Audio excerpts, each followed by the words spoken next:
Welcome to this video on unconscious bias and microaggressions in the workplace, an essential deep dive into creating a fairer, more inclusive environment. In this session, we'll explore how unconscious biases subtly influence decisions and how microaggressions impact employees every day. Human resource professionals play a pivotal role in addressing these issues. By understanding and applying best practices from industry leaders, we can create a workplace that empowers all employees to thrive. Let's get started on this journey toward building a more equitable work environment. Unconscious bias and microaggressions may seem like abstract concepts, but their impact on the workplace is very real. From recruitment to daily interactions, these subtle influences shape everything from who gets hired to who feels heard. In this presentation, we'll unpack what unconscious bias really means, how it manifests in the workplace, and most importantly, how we can combat it. We'll also explore microaggressions, those seemingly small actions or comments that can leave a lasting sting. By the end of this session, you'll have a clearer understanding of how to recognize and address both, creating a more inclusive space for all employees. Unconscious bias refers to the automatic judgments and stereotypes that subtly shape our decisions, often without us even realizing it. These biases are rooted in our brain's tendency to categorize and simplify information. But in the workplace, they can lead to unfair treatment, especially in hiring, promotions, and performance reviews. The Society for Human Resource Management reminds us that recognizing unconscious bias is the first step toward managing it. By bringing these hidden biases to light, HR professionals can create a more equitable environment where talent is judged on merit, not stereotypes. Let's take a closer look at the different types of unconscious bias that might be affecting your workplace. There's affinity bias, the tendency to favor people who are similar to us. Confirmation bias, seeking out information that supports our pre-existing beliefs. And don't forget attribution bias, where we explain someone's behavior based on stereotypes. Each of these biases can subtly shape our decisions, and often in ways that don't align with fairness or inclusivity. Best practices from SHRM recommend implementing structured interviews and decision-making frameworks to help guard against these biases. Unconscious bias doesn't just impact individuals, it affects entire teams and organizations. When biases creep into hiring and promotions, you end up with less diverse teams, and studies show that this lack of diversity stifles innovation and creativity. A famous study found that candidates with white-sounding names were 50% more likely to get interviews than those with ethnic-sounding names, even with identical qualifications.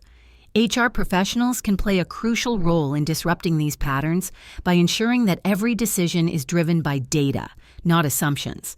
The key is awareness, followed by action. Mitigating unconscious bias starts with awareness, but it doesn't end there. We must move from recognition to action.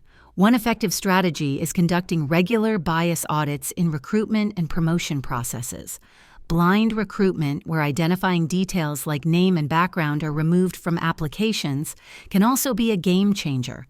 The Society for Human Resource Management advises structured interviews with standardized questions to ensure all candidates are evaluated equally. Training is key, but make sure it's ongoing, not a one-and-done event. The goal isn't to eliminate bias completely, but to ensure it doesn't drive decisions. Microaggressions may seem small, but their impact is anything but. These subtle, often unintentional comments or behaviors can be incredibly damaging. A simple remark like, "You speak good English" for someone from a non-English speaking country might seem harmless to the speaker, but it's a reminder to the recipient that they are seen as other. Microaggressions cut across lines of race, gender, age, disability, and more. HCI stresses that these small cuts add up, negatively affecting employee engagements, job satisfaction, and even retention. Recognizing microaggressions is the first step to eliminating them. So, how do microaggressions manifest in the workplace? They often come in the form of backhanded compliments, assumptions, or stereotypes. For example, assuming a female colleague is the note-taker, or always asking the person of color to speak on behalf of their entire race. These micro moments can lead to long-lasting feelings of exclusion. Studies show that microaggressions lead to higher stress and lower productivity among marginalized employees. According to the Society for Human Resource Management, it's essential to cultivate awareness and provide opportunities for employees to speak up when they encounter these subtle but harmful behaviors. Addressing microaggressions requires both individual and organizational commitment. HR must set the tone by creating policies that encourage open dialogue and a safe space for reporting microaggressions without fear of retaliation. But policies alone aren't enough. The Society for Human Resource Management advises creating training programs that include real-world scenarios employees might face, and offering clear guidance on how to respond. Allyship is another critical piece. Standing up for those affected by microaggressions can help create a more inclusive culture. Remember, silence can be as harmful as the microaggression itself. HR departments are on the front lines of combating both unconscious bias and microaggressions. Your role is critical in driving the cultural shift needed to foster diversity, equity, and inclusion. That means not only implementing DEI initiatives, but also ensuring they're deeply integrated into the company's core values. The best practices from the Society for Human Resource Management and the National Human Resources Association emphasize that HR professionals should be proactive, conducting regular diversity audits, setting measurable goals, and ensuring that the workplace policies are more than just words on paper. Accountability is key to sustainable progress. Inclusion isn't just a buzzword, it's a business imperative. Diverse teams outperform non-diverse ones, but only if they operate in an inclusive environment. To build that environment, HR should encourage employee resource groups and affinity networks, where individuals with shared identities can find support. The National Human Resources Association suggests building a feedback loop where employees feel comfortable speaking up about exclusionary behaviors.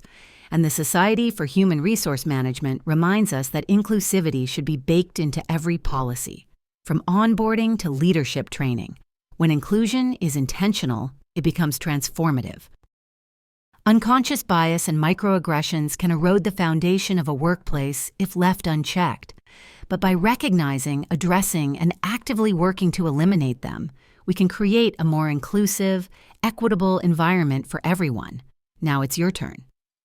What steps can you take today to combat bias in your workplace? What policies can you implement to ensure that microaggressions don't go unchallenged? Remember, change begins with awareness, but it's sustained through action. Together, we can make workplaces where everyone truly feels they belong.